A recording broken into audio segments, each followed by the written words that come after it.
Sir ନମସ୍କାର। ନମସ୍କାର। କୁଆଡେ ତମେ କହିଲ ଗୋଟେ କଥା କରୁଛ ଗୋଟେ କଥା, ତମ ସାର୍ କଥାରେ କଣ କିଛି କରିବା ସାର୍, ହିସାବ ଗାଁ ସେ କିତାବ ନାହିଁ। ଡିସ୍ପ୍ୟୁଟ୍ ସବୁ ରମଣ ଛାଇ ନାଇଁ ସରି ନାଇଁ ନାଇଁ କେନ୍ଦୁପତ୍ର। ନାଇଁ ନାଇଁ ନାଇଁ ନାଇଁ ନାଇଁ ନାଇଁ ତମେ ଯୋଉମାନଙ୍କୁ ଆଜି ପର୍ଯ୍ୟନ୍ତ তুমি ସମ ସାଥିରେ କଥା ହଉଛ ଆମେ ସେମିତି ଭାବିଲେ କି ଆମକୁ?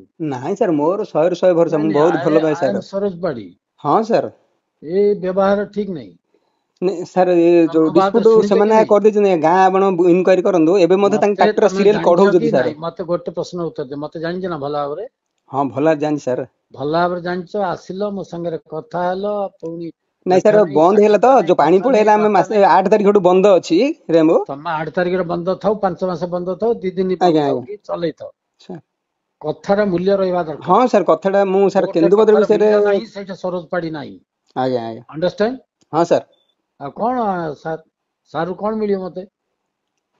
ତମେ କହିଲ ମୁଁ 2-3 ଦିନ ଭିତରେ ଆସୁଛି, ଆଜି ପର୍ଯ୍ୟନ୍ତ ଆଉ ଦେଖା ନାହିଁ କି ସାକ୍ଷାତ ନାହିଁ। ନାଇଁ ତ ଘାଟ ଥରେ ବନ୍ଦ ହେଲା, କେନ୍ଦୁପତ୍ର କିଛି ଡିସାଇଡ୍ ହେଇପାରିଲାନି ତ ସାର୍, ମୁଁ ଟିକେ ରହିଗଲି। ମୁଁ କହିଥିଲି ନାଇଁ ବାପାଙ୍କୁ ନାଇଁ, ଯେ ତମେ ଏମିତି ଲୋକ କେନ୍ଦୁପତ୍ର ମତେ ଯାହା ଡିସ୍ପ୍ୟୁଟ୍ ଜଣା ଅଛି। ପଡୁଛି ତମେ ବିଜନେସ ଲାଇନ ର ଲୋକ ନୁହଁ, ସୁବିଧାବାଦୀ ଲାଇନ ର ଲୋକ। ନାଇଁ ମୁଁ ସୁବିଧା ନାହିଁ ସାର୍। ହଁ ସୁବିଧା ଯଦି ମୁଁ ସେ କେବେ ତମେ ସେମିତି ଏବେ ହବି ସେ ଆଜ୍ଞା, ଘାଟ ଆଗକୁ କିଏ ଆମେ ଚଲଉଛି ସବୁବେଳେ ଦେଖଉ ନା। ବେଡସିକି? ନାଇଁ ସାର୍, ମୁଁ ସେଇ ଟାଇପର ଗୁଡିସରା ବି ନାହିଁ। କିଏ ଚଲଉଛି? କେନ୍ଦୁପତ୍ର ଗୁଡିସର ଗୁଡିସର ନାଇଁ, ସେଟା ତ ପାକିଟ ରେଣ୍ଟ। ହଁ ସେଟା ତ ଆମର ମୋର ସାର୍ ଅଛି ସେଟା ଟେଣ୍ଡର। ଚଲଉଛ ତ? ହଁ ବନ୍ଦ ଅଛି ଏବେ 8 ତାରିଖଠୁ। 8 ତାରିଖ ତମେ ପଇସା ଦବ ବୋଲି କହିଲ, ଗୁଡିସର ପଇସା କାହିଁ ଦେଲନି ତ? ନାଇଁ ଗୁଡିସର ସାର୍ 2 ଚାଲିନି। ମୁଁ ମାସ ହେଲା ବାପାଙ୍କୁ ଦେଇନ ନେଇକରି ତମେ ଖାଲି 2 ପଇସା। ଲକ୍ଷ ଟଙ୍କା ଦେଇଥିଲି, ଜଷ୍ଟ ଯେ ମାଗିଲା ପରେ। ନାଇଁ ନାଇଁ, 2 ଆଉ ମାସର କହିଲେ ଯେ ପଇସା ରାନିଂ ହେଲା ତମେ 2 ପରେ ମୁଁ ମାସ ହେଲା ଦେଇଦେଲି, ବର୍ତ୍ତମାନ ତ ବିଲକୁଲ ବନ୍ଦ ଟଙ୍କାଟେ ହେଇଗଲା ବି ସାର୍, ଆଉ ଦେଇନ। କଣ କରିବା। ହଁ ମୁଁ ବାପା ମାଗିଲା ପରେ 2 ଲକ୍ଷ ଦେଇଥିଲି, ତାପରେ ତ ପାଣି ସେତେବେଳେ ପଳେଇଲା, ଆସିଥିଲା ବନ୍ଦ ଦେଇଥିଲ, ହେଇଯାଇଛି 2 ଘାଟ ମାସ ସାର୍, ହେଲା ତମେ ବନ୍ଦ ଅଛି ଚଲେଇଛ, ଘାଟ। କାହିଁ କିଛି କହିନ ଆଉ? ନାଇଁ ଘାଟ ତ ବନ୍ଦ ଅଛି, ତାପରେ ସେ ନାଇଁ ଯୋଉ ନାଇଁ ପେନାଲ୍ଟି ନାଇଁ ଯାହା ନାଇଁ ପଡିଯାଇଥିଲା ନାଇଁ ସେ ନାଇଁ, ପେନାଲ୍ଟି। ତମର କଥା କିଛି ଇଏ ନାହିଁ, ଠିକ ଠିକଣା ମତେ ଲାଗୁନି। ନାଇଁ ସାର୍ ଏମିତିରେ ଠିକ ହୁଏନି ବୋଲେ କାମ। ହଁ କେନ୍ଦୁପତ୍ର ଟା ଆରମ୍ଭ ହେଇସାରିଲେ ସବୁ ମେକଅପ୍ ହେଇଯାଇଥିଲି, ମୁଁ ଏମିତି ଭାବିଲି ବୋଲେ କେନ୍ଦୁପତ୍ର ତ ଡିସ୍ପ୍ୟୁଟ୍ ଛିଡୁନି। ନାଇଁ ତମେ ଡିସ୍ପ୍ୟୁଟ ସେଟା କିଏ, ସେଟା ୟାକୁ ସବଲିଜରେ ଦେଇ ଦେଇଛ ପରା। କାହାକୁ? ହଁ କେନ୍ଦୁପତ୍ର ତ ସେଟା ମୁଦୁଲିକୁ। ଆପଣଙ୍କ ଏରିଆଟା, କେନ୍ଦୁପତ୍ର ତ କିଛି ଠିକ ହେଲାନି ସାର୍, ସିଏ ତ। ସେ ମୁଦୁଲିକୁ ତମେ ଗୁଡିସର ଟା ଦେଇ ଦେଇଛ ପରା ନାଇଁ ସବଲିଜରେ। ନାଇଁ, ସିଏ କିଏ ମୁଦୁଲି କିଏ ଆଜ୍ଞା, ମୁଁ ଲିଜ୍ ହୋଲ୍ଡର, ମୁଦୁଲି କଣ ଦେଇଦେବି ସାର୍। ରାଇଟ୍, ମୋ ପାଖରେ ଏଗ୍ରିମେଣ୍ଟ କପି ଥୁଆ ହେଇଛି, ତମେ ଦେଇ ନାଇଁ ଦେଇଛ। ମୁଦୁଲି କିଛି ନାହିଁ, ତାକୁ ସେ ଯୋଉ 2022 ରେ ପରେ ତାକୁ ଖାଲି ବୁଝିବାକୁ ଦିଆଯାଇଥିଲା, ବୋଲେ ସେ ଆରେ ଭାଇ, ବୁଝିଲାନି କି ପଇସା ବୁଝିବାକୁ ଦେଲାନି, ସେ ଦେଇଥିଲେ ଆଉଟ୍ କଣ ହେଇଗଲା। ଦେଇଥିଲା? ଏଗ୍ରିମେଣ୍ଟ ତ କରିଛ ନା। ଏଗ୍ରିମେଣ୍ଟ କପି ମୋ ପାଖରେ ଥୁଆ ଏଗ୍ରିମେଣ୍ଟ ତାକୁ ହେଇଛି, ମୁଁ ଦିଟା ପାୱାର ପାଟର୍ନ ପେଜ ଦେଇନି, ଥୁଆ ପାୱାର ହେଇଛି ମୋ ପାଟର୍ନ ପାଖରେ। ଦେଇନି ତାକୁ। ହଁ ତାକୁ ପାୱାର ପାଟର୍ନ ମୁଁ ଦେଇନି, ଜଷ୍ଟ ବୁଝିବାକୁ ଖାଲି ଦିଆହେଇଥିଲା। ଏଗ୍ରିମେଣ୍ଟ ହଁ ଅର୍ଥ କଣ? ଦିଟା ଏଗ୍ରିମେଣ୍ଟ। ଏଗ୍ରିମେଣ୍ଟ କିଛି ନାହିଁ, ସେ ମୋର ସେ ସମୟରେ ମୁଁ ଯୋଉ ମୋର ସ୍ୱାସ୍ଥ୍ୟ ଭଲ ନଥିଲା, ତାକୁ ମୁଁ ଭାଇ, ମୁଁ ବୁଝିବାକୁ ଜଣେ 4 ମାସ ଓକିଲ, ଦେଲି, ଏ 4 ମାସ ମତେ ପରେ କଣ ସେ ପଇସା ବୁଝିବା ତମେ? ଦେଲାନି। ପଇସା ନଦେଲା ପରେ ସେ ଅଟୋମେଟିକ ଶୁଣ, ଆଉଟ୍ ହେଲା ତମେ ହେଲା। ପଇସା ଦେଲା ନଦେଲା ସେ କଥା ମତେ କୁହନ। ହୁଁ ହୁଁ। ଏଗ୍ରିମେଣ୍ଟ ର ଅର୍ଥ କଣ ତମେ କରିଛ? ଦିଟା ମୋ ପାଖରେ ଥୁଆ ହେଇଛି ଏଇଠି ମୋ ସାମ୍ନାରେ। ହଁ ସାର୍ ଥୁଆ ହଉ, ଠିଆ ହେଲେ ହଁ, ବର୍ତ୍ତମାନ ସିଏ ମୋର ପାର୍ଟନ ଏତେ ନାହିଁ, ମାନେ ସିଏ ତାକୁ ମୁଁ ପାୱାର ପାଟର୍ନ ଦେଇନି। ସିଏ ଏଇଟା କିଏ, କୋଉ ମୁଁ ତ ଲିଜ୍ ପର୍ଯ୍ୟନ୍ତ ଅଛି? ହୋଲ୍ଡର। ଦିଟା ବା 3 ବର୍ଷ ପାଇଁ ଅଛି ଏଠି। ହଁ ଆମର ସେଇଟା 27 ରେ ସରିଯିବ ଆଉ। 27 3 ବର୍ଷ ତମେ ଦେଇ ଦେଇଛ ଏଇଟାକୁ।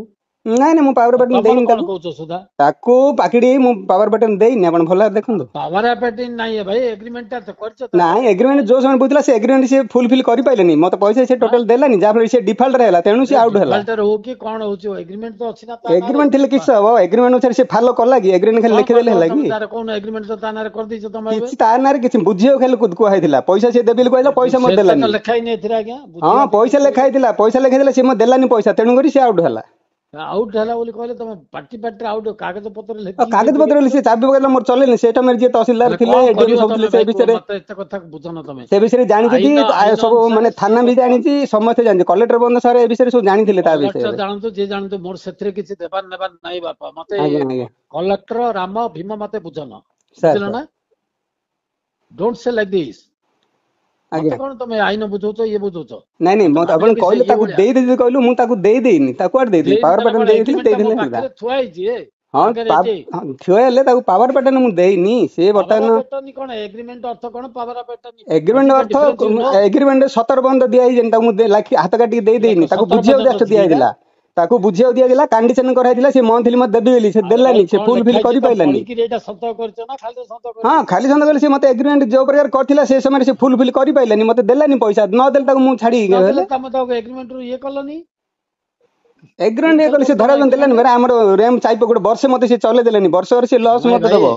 ଯଦି ସିଏ ନଥିଲା ନା ତମେ ଖାଲି ଏଗ୍ରିମେଣ୍ଟରୁ ଟେଣ୍ଡର ହେଇଛି, ତାକୁ ଆମର ଇଏ 1.5 ବର୍ଷ କରିଦେଲନି। ଚାଲିନି, ରେମ୍ବୁ ସେ ବନ୍ଦ କରିକି ରଖିଲେ, ତ ତାର ଲସ୍ କିଏ ଦବ? ହଁ, 1.5 ବର୍ଷ ଆରେ କାଳ ସେ ତମର ବନ୍ଦ କରି ଲସ୍ କିଏ ରଖିଲେ, ଦବ କି ନ ଦେଲା ଦବ ପରେ ମୁଁ ସେ ଆଉ ସେଥିପାଇଁ ଚଲେଇଲେନି। ଦାୟୀ ମୁଁ ନୁହେଁ। ତାକୁ ଯୋଉ ଏଗ୍ରିମେଣ୍ଟ ଦେଲି, ଘାଟ ଚଲେଇବାକୁ କହିଲା, ଘାଟ ଚଲେଇଲାନି। ଚଲେଇଲ କି ଯଦି ନ ଚଲେଇଲା ଏଗ୍ରିମେଣ୍ଟ ହଁ ମୋର ସେ ଧରା ଛୁଆଁ ଦେଲାନି ପରା ମୋ ୱାଇଫାର ମୁଁ ନେଇକିରି ଅନ୍ୟ ରେମ୍ବରେ ଚଲେଇଲା ମୋ ୱାଇଫାର ନେଇକିରି ପୁରସ୍ତମପୁରରେ ଚଲେଇଲା ସେ ସମୟରେ ମୁଁ ତହସିଲଦାରକୁ କହିଲି ତହସିଲଦାର କହିଲେ ସେମିତି କାହିଁ କଲ ଭାଷଣ କାହିଁ ଦଉଛ ଆଜ୍ଞା ଭାଷଣ ଦିଅ ନା ଭାଷଣ ତ ଆମେ ଦେବାକୁ କହୁଛୁ ତମେ କାହିଁ ଭାଷଣ ଦଉଛ ତେଣୁ ମୁଁ ତାକୁ ସେମିତି କିଛି ପାୱାର ପେଟ ଦେଇନି ହେଇଟି ପାୱାର ପେଟ ନି ନା ବେ ମୋ ପାଖରେ PCH ପାଣିଗ୍ରାହୀ ବ୍ରହ୍ମପୁର ଗଞ୍ଜାମ ହଁ ପୁରା ଏଗ୍ରିମେଣ୍ଟ କପିଟା ଅଛି ମୋ ପାଖରେ ହଁ ତାକୁ ବୁଝିବାକୁ ଦିଆଯାଇଥିଲା ତାକୁ ମୁଁ ଦେଇନି ସେ ଲିଜ ହୋଲ୍ଡର ମୁଁ ନିଜେ ଅଛି ମୁଁ ଡିଲିଂ କରୁଛି ମୁଁ ପଇସା ବାନ୍ଧିକିରି ମେଣ୍ଟେନ କରୁଛି ତମେ ଡିଲିଂ କଲେ କିଛି କରିପାରିବ ଆଇନ ଅନୁସାରେ ଏଇଟା ହଉଛି ମୁଦୁଲି ହଉଛି ଆର ହକଦାର 27 ପର୍ଯ୍ୟନ୍ତ ତମର କିଛି ନାହିଁ ଏବେ ହଁ ମୁଁ ତ ଏବେ ରୟାଲି ବାନ୍ଧିଛି ନିଜେ ଯଦି ହକଦାର ନାହିଁ ମୁଁ ରୟାଲି ବାନ୍ଧିକିରି ମତେ ୱାଇଫାର ମୁଁ ଗଭର୍ଣ୍ଣମେଣ୍ଟ କିଣି ଦେଲା ମତେ ୱାଇଫାର ମୁଁ ଗଭର୍ଣ୍ଣମେଣ୍ଟ କିମିତି ଦେଲା ମୁଁ ତ ପଇସା ବାନ୍ଧିଲେ ଏବେ ଏ ଯୋଉ ରୟାଲି ପଇସା ମୁଁ ପାଇଛି ତାଠୁ ଆଇନି ନା କଥାଟା ବୁଝିବାର ଅଛି ନା ତମେ ଆମ ଘରେ କଣ ଆଇନଟା ଅଛି କି ନାଇଁ ନାଇଁ ଘରେ ଆଇନ ନାହିଁ ପଇସା ତ ମୁଁ ବାନ୍ଧୁଛି ମୁଁ ଲିଜେଟର ମୁଁ ପଇସା ବାନ୍ଧିଲି ରୟାଲିଟି ମୁଁ ୱାଇଫାର ଆଣିଲି ରିସିଭ କଲି ତମେ ୱାଇଫାର ରିସିଭ କରିଲ ସବୁ କରିବ କିନ୍ତୁ ଏଗ୍ରିମେଣ୍ଟ ତା ନାଁରେ ଅଛି ନା ହଁ ଥାଉ ସିଏ ନଉ ନହେଲେ କଣ ଅସୁବିଧା ହେଲେ ଆମେ କାହା ସାଥିରେ କଥାବାର୍ତ୍ତା କରୁ ହଁ କରନ୍ତୁ ଆମେ ତମ ସାଥିରେ କଥାବାର୍ତ୍ତା କଲୁ ତମେ ତ ଧରା ଛୁଆଁ ଦେଲନି କି ଧରା ଛୁଆଁ ମିଳିଲା ଆଜ୍ଞା ଚାଲିନି ଘାଟ ଚାଲିନି ଆଜ୍ଞା ବନ୍ଦ ଅଛି ଆଉ ଚଲା ନ ଚଲା ବାବୁ do you think I am a businessman ଆଜ୍ଞା ମୁଁ କଣ ବିଜନେସମ୍ୟାନ ତମ ଭଳି ଆଇଛି ନାଇଁ ନାଇଁ ବିଜନେସମ୍ୟାନ ମୁଁ କହୁଛି କି ଟକିଂ ଲାଇକ୍ ଦିସ୍ ଜିନିଷଟା କହିଲେ ଏଟା ତାର ବୋଲି କହିଲେ ତ ମୁଁ କହୁଛି ତାର କୋଉଟା ଏଟା ହବ ଏଗ୍ରିମେଣ୍ଟ ଅଛି ତାର ଆଜ୍ଞା ତାର ହେଲେ ସିଏ ନଉ ଆଜ୍ଞା ସିଏ ନେଲେ ନଉ ତା ନାଁରେ କରିଦଉ ନହେଲେ ଏବେ କିଛି ମୋ ଟାଇମରେ ଦୁଃଖ ନାହିଁ ସାର୍ ଦୁଃଖ କଣ କରିବାର ଅଛି କି ତମେ ତ ହାତ କାଟିକି ଲେଖି ହଁ ମୁଁ କିଛି ହାତ କାଟି ଦେଇନି ପାୱାର ଦେଇନି ମୁଁ ବର୍ତ୍ତମାନ ରୟାଲି ବାନ୍ଧିକି ମୁଁ ରିସିଭ ଭରମୁଛି ମୋ ନାଁରେ ଲିଜ ହୋଲ୍ଡର ଅଛି ହେଲା ତାର କିଛି ନାହିଁ ତା ନାଁରେ କିଛି ନାହିଁ ଶୁଣ ଭାଇ ମତେ ତମ ଭିତରେ ବୁଝାବୁଝି କଣ କରିବ ହଁ ସେଇଟା ବୁଝାବୁଝି ସମୟ ହବ ଇଏ ତମେ ବୁଝ ଆମେ ଯାହା କଥାବାର୍ତ୍ତା କରୁ ବର୍ତ୍ତମାନ ମୁଦୁଲି ସାଙ୍ଗରେ କଥାବାର୍ତ୍ତା କରୁ କରନ୍ତୁ ହଁ I will talk to him, not to you. ଠିକ ଅଛି ରହିଲେ ଆଜ୍ଞା ହଉ ବେଶୀ ଫାଲତୁ କଥା